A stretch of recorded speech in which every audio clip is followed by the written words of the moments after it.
আসসালামু আলাইকুম আরহামতুল্লাহি ওবারাকাতু। স্বাগতম আমাদের খবর 24 টিভিতে। আজকের ঘটনাটি শুনলে অনেকেরই মনে হতে পারে দম 3 সিনেমার কথা। তবে এটি কোনো নির্মাণের গল্প নয়, এটি সিঙ্গাপুরে ঘটে যাওয়া একটি বাস্তব ঘটনা আপনাদের সামনে আজকে তুলে ধরছি। ভারতের দুই নাগরিক আগে থেকে একটি নিখুঁত পরিকল্পনা করে সিঙ্গাপুরে এসে তাদের লক্ষ্য ছিল একটি জুয়েলারির দোকান থেকে প্রায় 2 লাখ সিঙ্গাপুর ডলারের মূল্যে 4.95 ক্যারেটের একটি হীরা চুরি করবে। তারা এই রকম একটি পরিকল্পনা করে ভারত থেকে সিঙ্গাপুরে আসে এবং সেই হীরা তারা চুরি করতে সক্ষম হয়েছিল। চলুন বিস্তারিত জেনে নেওয়া যাক। পরিকল্পনার অংশ হিসাবে তারা ভারতে থাকতেই আসল হীরার আকারে ও সিরিয়াল নাম্বারের সঙ্গে মিল রেখে একটি নকল হীরা তৈরি করেন। কি স্মার্ট চোর, আপনি ভাবতে পারেন। মানে এই দোকানে এই হীরাটা আছে এবং এই হীরাটার সাইজ হচ্ছে এই রকম এবং এই হীরার সিরিয়াল নাম্বার হচ্ছে এই রকম, সমস্ত কিছু মিল রেখে একটি ডুপ্লিকেট হীরা তৈরি করে এই ভারতের দুই নাগরিক।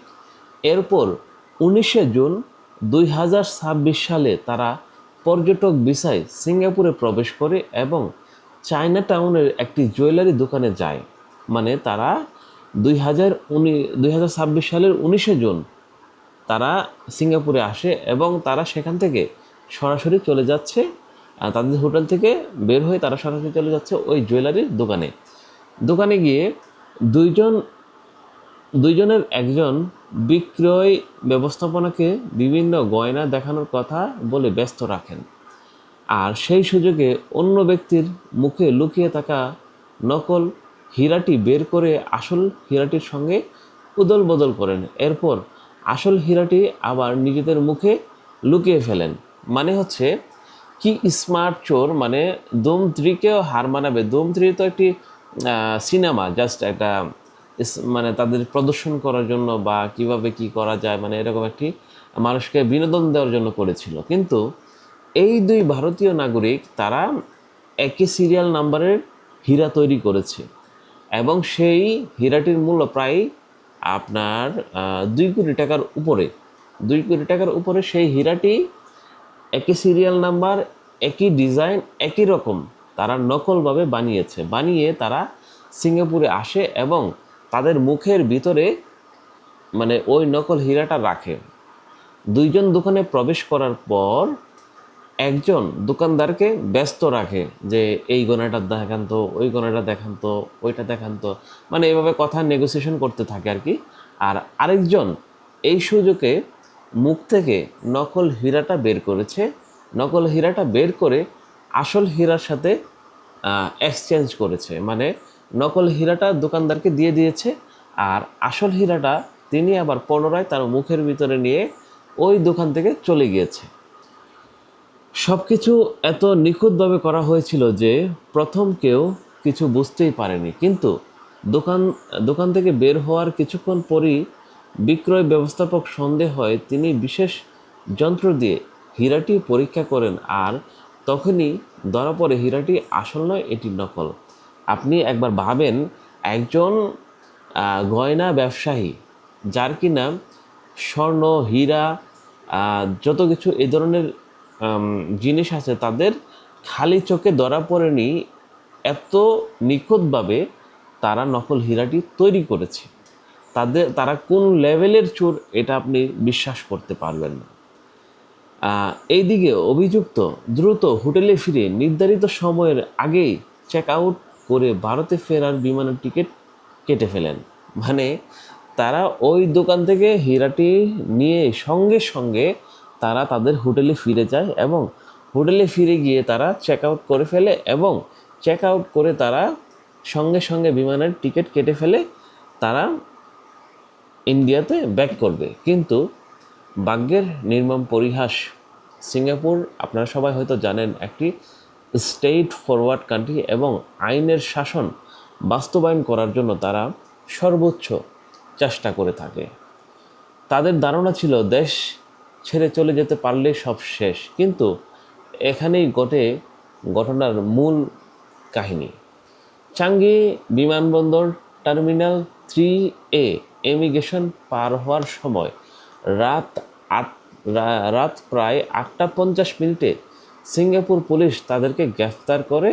পরে তাদের কাছ থেকে উদ্ধার করা হয় আসল হীরাটি। মানে 8:50 তারা চাঙ্গি এয়ারপোর্ট যান এবং ইমিগ্রেশন ক্রস করার জন্য, কিন্তু পুলিশ সেই মুহূর্তে তাদের তথ্যের ভিত্তিতে তারা পুলিশকে গ্রেফতার করে। আদালতে জানা যায় পুরো চুরির ঘটনাটি ছিল সম্পূর্ণ পূর্ব পরিকল্পিত। নকল হীরা তৈরি করার থেকে শুরু করে দায়িত্ব ভাগ করে নেওয়া এবং পালানোর কৌশল সব কিছু আগে থেকেই সাজানো ছিল। পরবর্তীতে 41 বছর বয়সী মানগরেলিয়া মঞ্জু কুমার কারোজিবা চুরির অভিযোগ। তাদের দুজনের নাম হচ্ছে, নামগুলো অনেক কঠিন, তামিলদের নাম একটু কঠিনই হয় যেহেতু আমরা স্বাভাবিকভাবে পরে অভ্যস্ত না তাদের নাম। চুরির অভিযোগ স্বীকার করলে আদালত তাকে 2 বছর 2 মাসের কারাদণ্ড দেন। এরপর অভিযুক্ত সিরিয়াসিয়া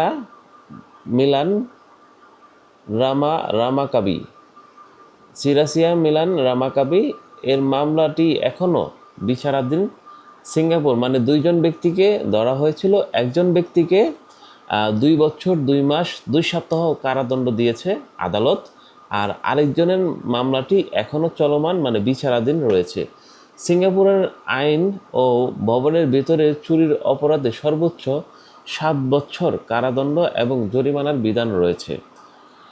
এই ঘটনাটি আবারও প্রমাণ করল সিঙ্গাপুরের আইন প্রয়োগ অত্যন্ত কঠোর ও পরিকল্পনা যত নিখুঁতই হোক না কেন, আধুনিক প্রযুক্তি, সিসিটিভির নজরদারি এবং দ্রুত পুলিশ তৎপরতার কারণে অপরাধীদের শেষ পর্যন্ত আইনের মুখোমুখি হতেই হয়েছে। আপনার কি মনে হয় এত বড় পরিকল্পনা করেও কেন শেষ পর্যন্ত তারা ধরা পড়ল? অবশ্যই আপনার এই মূল্যবান মতামতটি কমেন্টে জানাবেন, কারণ সিঙ্গাপুরের মধ্যে যেহেতু আমি সিঙ্গাপুরে থাকি, সিঙ্গাপুরে দীর্ঘদিন যাবৎ কর্মরত আছি, আর এই কর্মরত থাকার কারণে আমি সিঙ্গাপুর সম্পর্কে, সিঙ্গাপুরের আইন কানুন সম্পর্কে মোটামুটি আমার যতটুকু প্রয়োজন আমি জানি, বা আমি কোনো সময় পুলিশকে ফেস করিনি ওইভাবে।